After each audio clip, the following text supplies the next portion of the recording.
When you're leading in your ministry, you soon realize your limitations.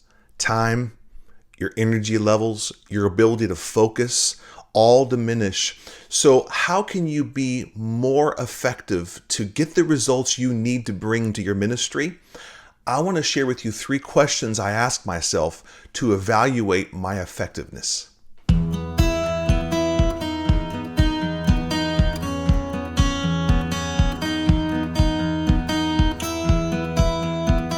Hey everyone, my name is Matt. I'm a pastor in church ministry, and I've started this YouTube channel called Pastor to Pastor. I love to encourage and develop ministry leaders, whether you're at a church or a ministry that reaches the community, whether you're on staff or you're a volunteer. I love the call of God on your life, and I want to speak to it and share with you how you can be more effective in accomplishing all that God's put on you. And that's the topic of today's video. How can you be effective? You understand, as the leader, everything falls on you. You got to worry about the management and the day-to-day and the raising the funds and caring for the team and making sure ministry's moving forward. And so you have to realize, as the leader, you have to, as much as you can, delegate and give away the day-to-day management and the ministry, and create systems and processes so that you can get above it and get ahead of it, because your responsibility is to help the team win. Your responsibility is to make sure the ministry is headed in the right direction and it's becoming more effective to accomplish what it was meant to accomplish. That's a lot of pressure, because you start realizing the limitations on your time, in your energy. You start realizing you're only good at a few things. I've only got a couple of talents God's given me, and I'm average at everything else. And so I have to start being very intentional and strategic with how I leverage what I can bring to the ministry, because a lot's riding on me and a lot's riding on you. Something that I've been doing for years is, at the end of my work week, I take an hour to evaluate all that I did. I call it the hour of evaluation. Sometimes it's 2 hours. Now, at the job I'm in, I'm responsible to a supervisor, and so I've always given a weekly written report, sometimes a few reports, to show here's what I've leveraged. Here's how I've used the resources given me. Here's how I moved us forward. Here's how we're being more effective.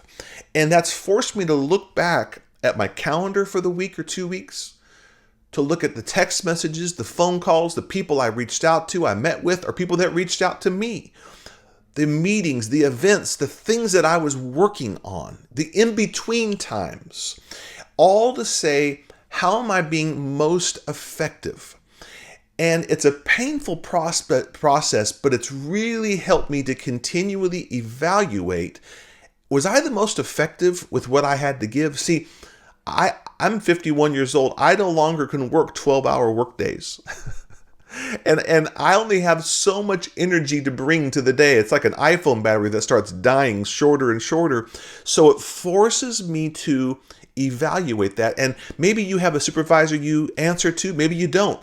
I would recommend, at the end of your work week, take the hour of evaluation and look at your calendar, look at your phone, look at the meetings and the events and things that you were invested in, and ask yourself, was I effective or not? For me, that's Sunday night. Now, most people think the pastor's job is done after church is over. Wrong. We work all through the day. As a matter of fact, after Sunday this week, being there early in the services and being with people praying, a pastor friend and I decided we needed to go care for a family that was mourning the death, the loss of a loved one the day before. And we realized we needed to, for an hour and a half, be with the family, care for them, help with the service and the next steps.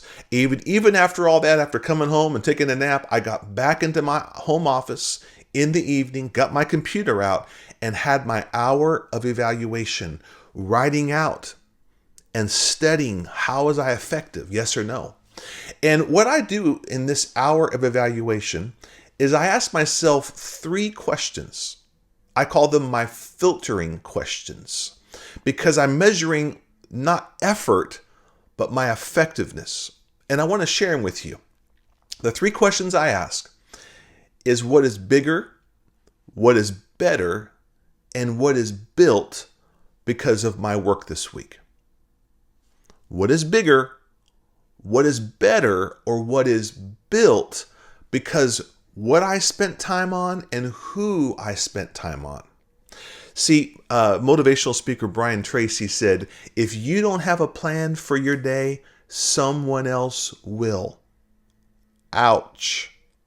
And ministry is about people. I love being with people, and people are always reaching out, and I'm always having to flex and move to add value to people, to meet needs. Ministry is very spontaneous. It's flexible. And a lot of the meetings I'm invited to, I don't get to choose. But the things that I can choose, those are the things that I'm most evaluating. And so let's talk about this 3 question filtering system: bigger, better, built. The first is bigger. You should be wondering, is after my work and investment, is the ministry getting bigger? See, healthy things grow. And if you're making it healthy, you're going to see growth. You're going to see maturity. It's moving forward.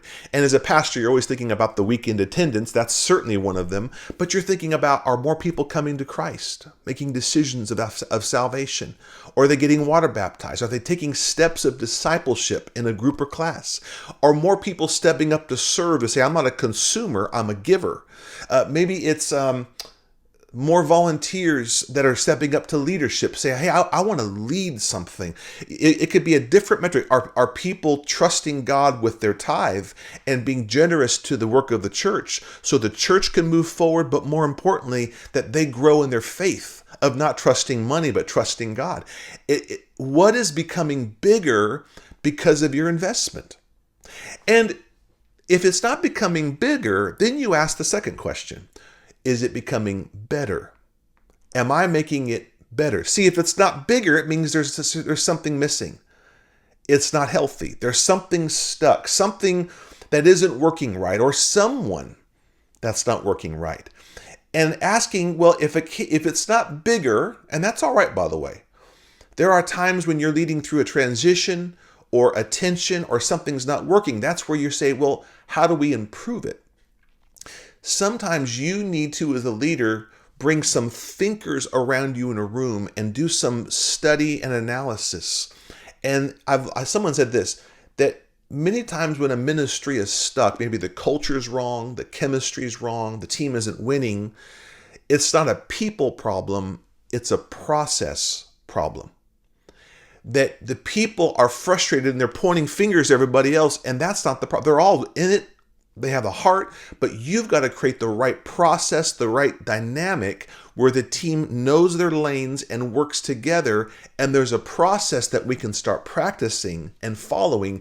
And then the people get in line and start being effective and doing it with joy. And then you start seeing it grow. And then if it's not bigger and you can't make it better, it may mean you need to build something. There is something that is missing in your ministry, and it's time to say, we need to create a system to train up leaders. We don't have a leadership pipeline, and we need to be really focused on who are the leaders that can lead the team. Or maybe there's no kids ministry, or the kids ministry is just kind of babysitting, and we need to create more of a design, not a default. We're gonna disciple kids, and we're gonna make it very exciting for parents. There's something that isn't there that you need to put there. Maybe there's not the right leader there. You need to put a right leader with the right skill set and maturity that you trust. And if you put the leader in the right place, the ministry starts to take off without you. So bigger, better, or built is my 3-question filtering system, how I'm asking myself, because many times I look at my calendar and say, I keep on spending time with them, those people, but I'm not seeing them help us get bigger, better, or built. and we're talking about the same things and we're getting the same results. And so I have to start asking honest questions. I need to reduce my time with them and just talk to them on Sunday.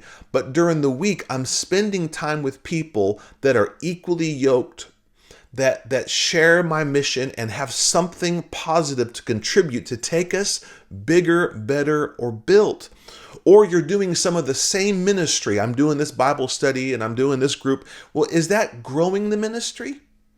Maybe someone else can lead that, and you need to remove yourself from that Bible study or that staff meeting so you can make it better or built. You see how you have to think through this. Now, I talk to a lot of younger leaders about bigger, better, built. And I say, why don't you show me your calendar the last 3 weeks and we'll look at it together. And they look at me like they're scared to death.